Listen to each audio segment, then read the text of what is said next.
Il y a une question, ou plutôt un commentaire commentaire question disons, qui revient souvent sous ma chaîne, sous les vidéos que je vous propose, et je voudrais qu'on en discute. Je voudrais qu'on en discute parce que il me semble qu'il y a des choses, voilà, j'ai des choses à vous partager là-dessus.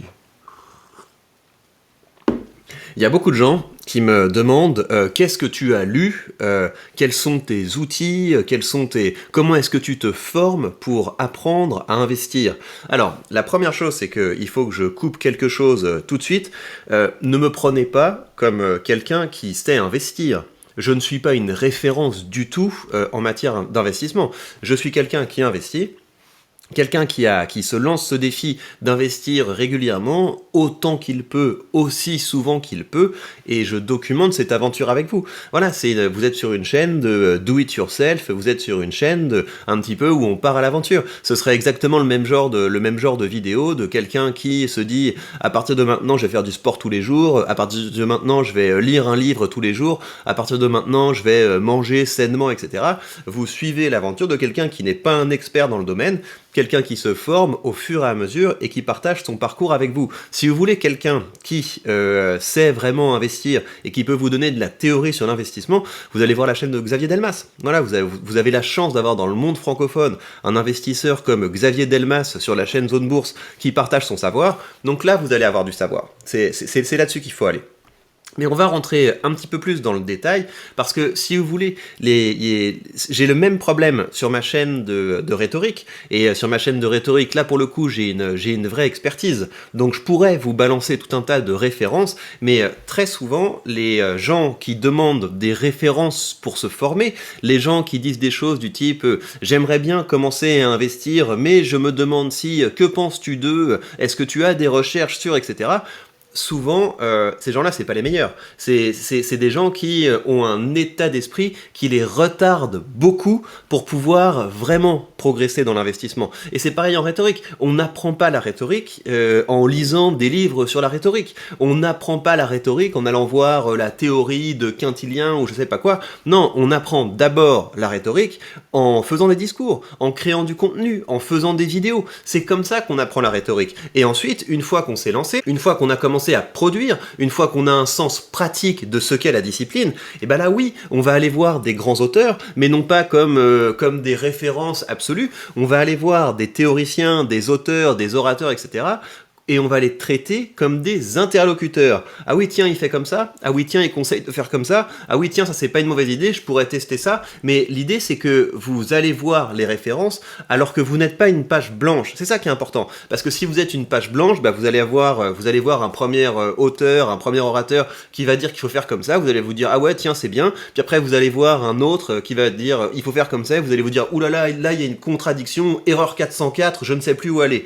La seule manière dont vous pourrez vraiment vous nourrir des productions des autres, c'est que vous ayez votre propre production. Donc si on revient au domaine de l'investissement, vous allez d'abord apprendre à investir en investissant. Donc ça, c'est la première chose à faire. Vous devez commencer par investir. Vous devez commencer par mettre un petit peu d'argent sur votre courtier et vous devez commencer à acheter des actions.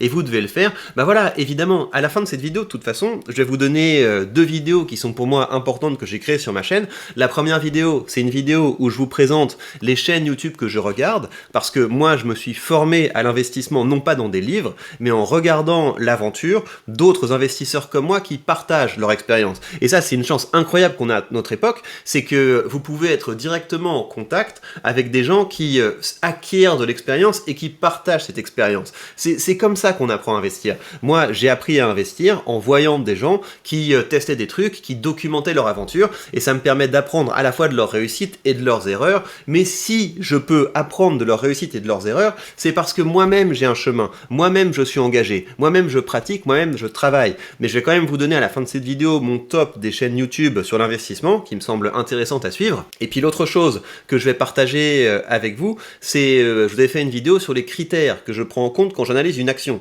Pour moi, ça c'est important, je pense que ces critères sont bons, mais donc voilà, il faut pas aller tellement au-delà de ça. Et je pense d'ailleurs que vous devez, avant même de vous demander comment progresser pour devenir un meilleur investisseur, vous devez d'abord vous demander est-ce que vous avez intérêt à vous former pour devenir un meilleur investisseur. Parce que très honnêtement, vous allez faire mieux que vraiment la majorité des gens si vous seulement vous prenez cette habitude d'investir, je sais pas moi, 100 euros par semaine, enfin en fonction de ce que vous pouvez, dans un ETF du SP500. Vous n'avez rien d'autre à faire que ça. Alors évidemment, si votre ETF est sur un PEA, bah, ça va vous coûter très cher parce que vous allez avoir Amundi avec des frais à 0,2, alors que si vous allez chez un néo-courtier, vous allez pouvoir avoir des frais à 0,0.5 ou quelque chose comme ça pour pouvoir investir dans le SP500, donc prenez ça en compte. Mais sinon voilà, le meilleur moyen de tracer dans l'investissement et que votre parcours dans l'investissement se passe bien, c'est pas d'essayer de vous former parce que dans ce cas-là, vous avez le risque de d'avoir une illusion de compétence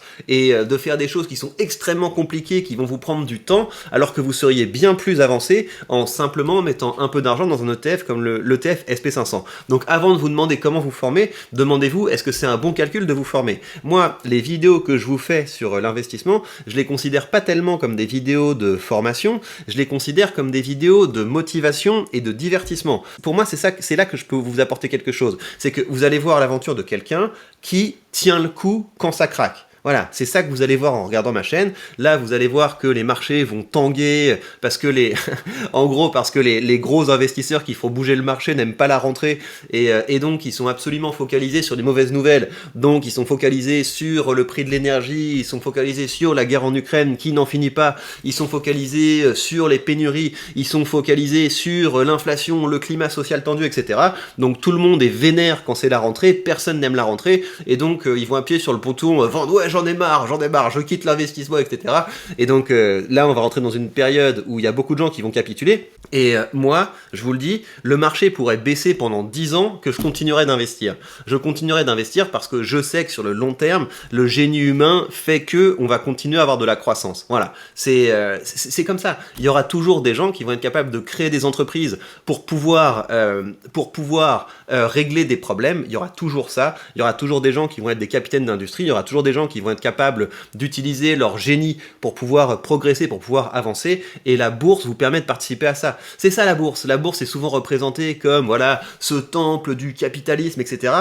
Le monde sans la bourse, ça voudrait dire quoi? Ça voudrait dire que vous ne pourriez pas participer à la fête. Ça que ça veut dire. Vous vous rendez compte ce que ça veut dire la bourse? Ça veut dire que n'importe qui, avec une toute petite somme d'argent, peut participer à l'aventure entrepreneuriale des plus grands investisseurs du monde. Et la bourse, voilà, s'il y a vraiment un monde dans lequel il n'y a pas de discrimination, c'est la bourse. Je sais pas moi, le patron de Google, le patron d'Air Liquide, le patron de Total, etc. Il va pas regarder votre couleur de peau, il va pas regarder votre origine sociale, il va pas regarder votre genre ou je sais pas quoi pour que vous puissiez investir chez lui. Il va pas vous dire non, toi je t'aime pas trop, je veux pas que tu participes à mon entreprise. Non, tout ce que vous avez besoin c'est de mettre 30 balles, 40 balles, 50 balles et bim, vous commencez à participer à une aventure entrepreneuriale. C'est ça que ça fait la bourse. La bourse, ça a permis d'ouvrir grand les vannes du moteur de l'économie. C'est ça, et donc vous pouvez participer à ça. Et moi ça m'éclate et donc je participerai à ça voilà, jusqu'au bout. Toute ma vie je participerai à ça et je vais apprendre à mes enfants à participer à ça. Donc sur cette chaîne, vous allez avoir de la motivation et la motivation c'est fondamental parce que quand on entre dans des périodes comme ça turbulentes, vous allez avoir plein de gens qui vont capituler. Il y a plein de gens qui ont investi il y a pas longtemps et qui voient leur truc qui baisse et qui vont se dire ouais non en fait j'ai fait une erreur, j'aurais pas dû commencer à investir, qui vont tout remettre en question et ces gens vont partir et ne vont jamais revenir. Et sur le très long terme, on sera beaucoup plus riche qu'eux, c'est comme ça. Si vous voulez, il n'y a pas d'autre endroit dans le monde que la bourse, que les marchés financiers pour placer votre argent et pour gagner de l'argent. Il y a rien qui bat ça. L'immobilier ne bat pas ça, les cryptos lol, l'or ne bat pas ça. Il y a rien qui bat ça. La seule chose qui peut battre ça à la limite, c'est que vous soyez capable de créer un business absolument incroyable. Voilà, si vous êtes capable de créer un business incroyable qui marche, qui fonctionne, vous dans ce cas-là, vous allez avoir des retours qui vont être équivalents ou supérieurs à ceux que vous aurez en bourse. Mais la bourse, ça vous permet, à côté de votre aventure entrepreneuriale, de participer à plein d'autres aventures entrepreneuriales.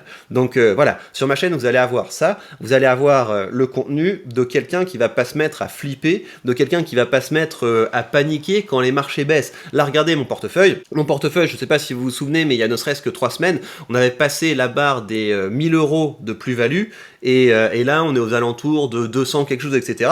Et ça va passer dans le rouge, évidemment que ça va repasser dans le rouge, parce que avec toutes les peurs qu'il y a enfin, chez tout le monde, quoi, vu qu'on est dans un climat de peur, de panique, de faiblesse et de fragilité, évidemment que ça va repasser dans le rouge. Et moi, je serais content. Moi, je serais content parce que ça va me permettre de hâter mon chemin vers la liberté financière, parce que c'est pour ça que j'investis. Moi, j'ai une stratégie qui est très claire. J'investis pour pouvoir avoir un revenu passif qui grandit. Donc, ceci étant dit, donc ce que je vous dis jusqu'à présent, c'est 1. Avant de vous demander si vous avez intérêt à vous former pour investir, peut-être que ce serait bien plus simple d'avoir seulement une stratégie passive. Donc, j'investis dans un ETF régulièrement. Et ensuite, si vous voulez vous former pour devenir un meilleur investisseur, peut-être que le ratio entre le temps que vous allez consacrer et ce que ça va vous rapporter sera pas immense, mais si toutefois vous voulez vous former à l'investissement, allez plutôt sur la chaîne de quelqu'un qui a fait des études dans le domaine, allez sur la chaîne de quelqu'un qui est un expert dans le domaine. Moi, je suis quelqu'un qui partage son aventure, qui partage son expérience et qui va vous montrer que c'est possible de rester à flot, de rester motivé et de continuer à gagner de l'argent même quand les marchés baissent. C'est ça que vous allez trouver chez moi. Alors, ceci étant posé, je vais vous donner mon approche de comment on se forme à l'investissement. Qu'est-ce qu'on doit faire pour se former à l'investissement? La première chose qui est la plus fondamentale, c'est de commencer à investir. Vous n'allez pas vous former tout le temps que vous passez à vous dire « j'ai besoin d'en savoir plus pour commencer à investir ». C'est du temps dans lequel vous ne développez pas d'expérience. Et l'expérience dont vous avez besoin, c'est d'avoir un portefeuille diversifié et vous allez voir qu'il y a des choses qui vont bouger de façon différente en fonction de l'économie. Quand ça va vous bouger, vous allez vous demander qu'est-ce qui s'est passé, pourquoi ça bouge comme ça, et c'est là que vous allez apprendre des connaissances. Mais l'expérience que vous allez acquérir et qui est pour moi la plus fondamentale, c'est que vous allez avoir votre portefeuille, il y a des fois ça va baisser et vous n'allez pas paniquer. Vous n'allez pas paniquer, vous allez développer le tempérament nécessaire à continuer à investir. Si quand vous commencez à investir, ça baisse et vous commencez à tout remettre en question, à vous dire « Ouh là là, c'est la fin de tout, j'ai fait une erreur, j'aurais pas dû commencer à investir », voilà, vous n'êtes pas fait pour l'investissement, vous allez sortir et vous allez faire autre chose, c'est tout. L'investissement, c'est pour des gens qui ont du tempérament. Et surtout, ne croyez pas que vous allez trouver une méthode absolument spectaculaire pour devenir riche rapidement. Là, vous allez avoir plein de gens qui vont vous dire « Non mais regarde, si tu shortes les actions en prenant des options, t'inquiète, tac tac, effet de levier, tu vas pouvoir gagner de l'argent même quand ça baisse, rejoins mon canal Telegram avec ma super formation. » Vous allez vous faire rodka, mais à un point que vous imaginez même pas. Vous imaginez même pas à quel point vous pouvez vous faire rodka quand vous écoutez les vendeurs de rêves qui vous proposent de devenir riche rapidement. Devenir riche en bourse, déjà, c'est pas le point. Le point, c'est devenir plus riche grâce à la bourse. Et vous allez devenir plus riche grâce à la bourse en jouant le long terme. Et vous allez être capable de jouer le long terme si vous investissez régulièrement pour acquérir de l'expérience, pour pouvoir aiguiser votre tempérament. La deuxième chose qui est pour moi importante pour devenir un meilleur investisseur, c'est d'avoir une stratégie. C'est de choisir une stratégie et le critère pour choisir votre stratégie, c'est que ça doit vous plaire. Donc il y a des gens qui vont être très à l'aise avec l'idée d'acheter des entreprises de croissance en se disant un jour je vais les revendre et je vais vivre de la revente de ces actions. Il y a des gens qui vont se dire je table sur des entreprises de croissance comme ça, et sur le long terme, un jour j'arriverai à un stade de ma carrière d'investisseur où je vais vendre mes entreprises de croissance pour aller sur des entreprises de rendement et bénéficier de ces rendements. Et puis il y a des gens qui vont commencer à se dire ouais non, moi ce que je vais faire c'est que je vais acheter ce truc, ça va monter, et puis après je vais le vendre, je vais acheter un truc qui va baisser, t'inquiète, je retiens ça, etc. Ces gens vont perdre de l'argent, en tout cas ils auront de moins bonnes performances que les gens qui investissent sur le long terme sans trop se prendre la tête, mais au moins, même les gens qui font absolument n'importe quoi en pensant qu'ils vont être capables de timer le marché, auront normalement des performances un peu meilleures que ceux qui n'investissent pas.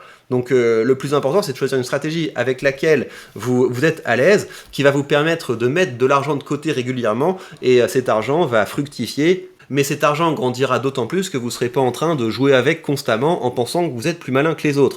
Moi, vous savez que ma stratégie, je l'ai choisie parce que c'est avec ça que je suis à l'aise. Moi, je suis un investisseur qui a une forte aversion au risque et je ne le cache pas. Et donc, c'est pour ça que je me focalise sur des choses très simples. Moi, je vois que en 2020, j'ai gagné ça en dividende. En 2021, j'ai gagné ça en dividende. En 2022, j'ai gagné ça en dividende. Ça va être bien plus important que ça. En 2023, je veux gagner plus. En 2024, je veux gagner plus. Moi, je veux du concret. Je veux avoir des dividendes qui tombent régulièrement, je veux que tous les mois j'ai de l'argent qui arrive, cet argent je le réinvestis, ça permet d'augmenter l'effet boule de neige, et comme ça j'ai quelque chose de très simple sur lequel me focaliser. C'est très simple ce que je suis, ce que je suis, c'est que mon revenu passif a une bonne croissance.